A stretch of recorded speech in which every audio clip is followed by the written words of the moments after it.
You're probably wondering where our country's going. I know I am. It's going down the tubes. Our country is in bad shape, and we've got bad leadership right now. The American people chose a politician, not a leader, with Barack Obama. They chose a man that told them what they wanted to hear, not what they needed to hear, and not what we need to do. Barack Obama has no experience in business.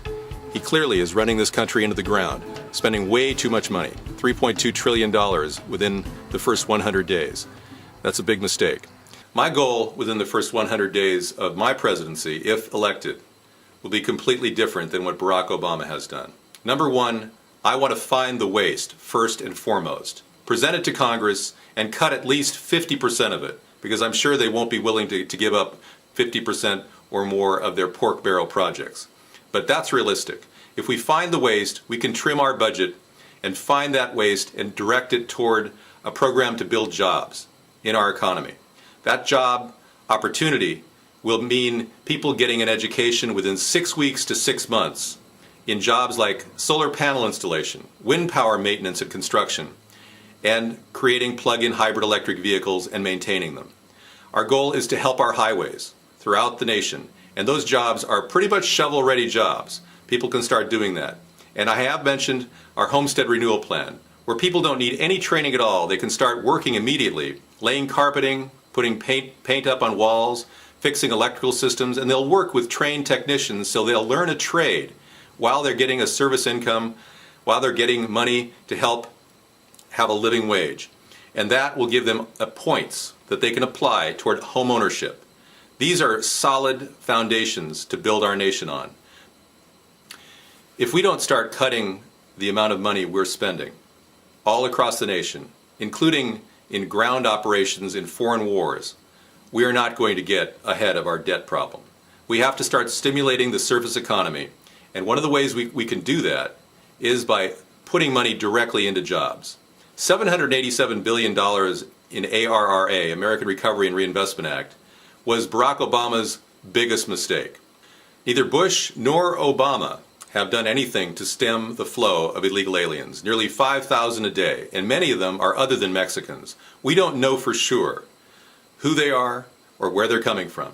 The problem with Mexico and the illegal alien flow into this country has been long-standing. One of my solutions and one of the benefits of bringing our troops home from foreign countries is to position them along the border with Mexico and rotate them to replace the Border Patrol and bring the Border Patrol inland about 300 miles so that they can deal with cities like Phoenix, the second largest capital of kidnapping in the world. The Border Patrol can still be very functional, but we don't want any corruption to occur at the border. So by rotating troops at the border, we can eliminate that corruption.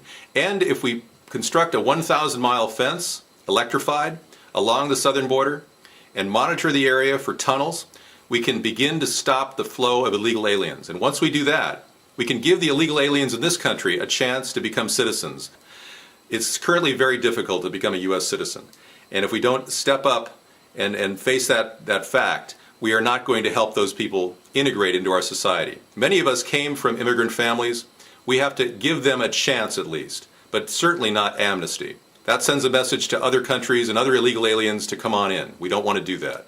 So solving the border problem and giving the illegals here a chance to become U.S. citizens is the key to making our nation safer and more prosperous, and ultimately helping Mexico, because we can definitely continue trade with that nation and help their economy continue to build.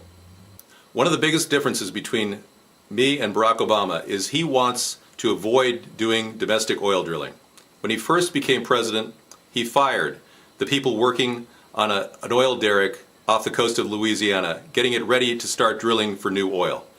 We want to drill for oil. We want to do nuclear energy, Generation 4 reactors or above. And we want to make this country energy self-sufficient within 4 years, not promise something within 10 years. What Barack Obama did when he went to the G20 and insisted that world leaders spend up to $1 trillion in loans has led us to a financial point of no return. The world sees this as a waste of money. We have to start building the economy from the ground up. We can't possibly throw money at things to make it work. So I urge you, to look toward our policies at America's Third Party, read our platform, and find out why I would be a better choice for president in 2012. I'm David Jon Sponheim, and I approve this message.